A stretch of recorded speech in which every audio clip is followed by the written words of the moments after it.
Children of Zimbabwe War Veterans Association COZWVA aiwa yazovhura hombe manje exposer ZEC exposer aiwa zvinhu zviri ongoing zviri kuitika underground muZimbabwe Electoral Commission ichiti aiwa vakomana ava vanyanya kuriga sandapinda mashoko avabuditsa zvokuti vamwe vanhu vasati vakumabhilivha kuti bva wasubscribe like utina on the bell icon notipinda paindo paonyora vachiti ZEC is running underground voter registration programs.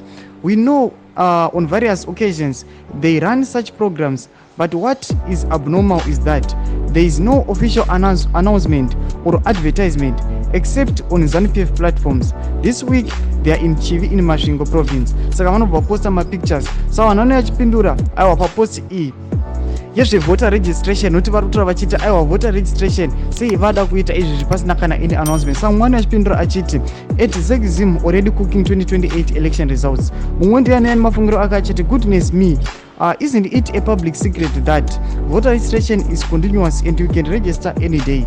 Mwana achiti vene vari kunyanya vari kuzvinyanya manje kachaputika kangoma kavo.